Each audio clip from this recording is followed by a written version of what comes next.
I see a business school that is much broader than we used to have business schools, and by broader I mean in both directions.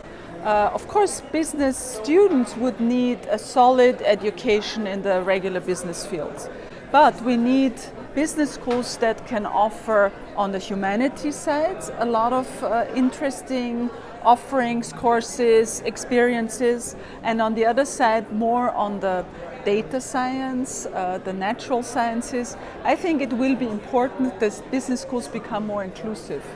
Also inclusive not only in programs but in research. We talked in this session also about the importance of broadening research, that we don't produce articles that are only read by a few people of 10 to 20 to really make an impact in society. So the combination of broadening and impact is what I'm looking for when I look at the future model of business schools. So how do the business schools get there? Yeah, that's a good question. No? I also talked about change. I personally think there are only two ways. One is you create your own new business school from scratch, like I was explaining, right? You just start your own thing, which takes some time. It takes 6 to 10 years.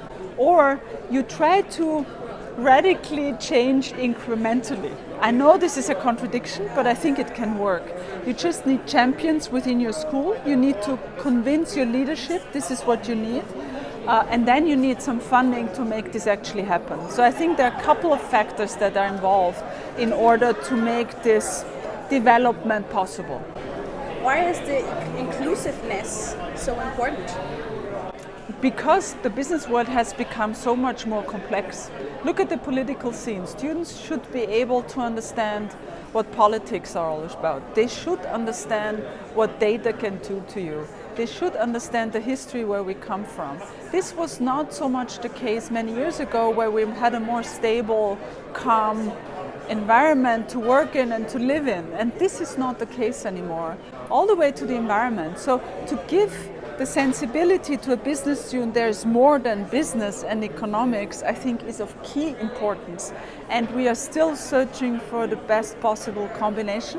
But there are examples like Copenhagen Business School, like my own school, the Vienna University of Economics. We tried to make this happen. Can we do more? Yes. But I think the pathway, as far as I'm concerned, is pretty clear.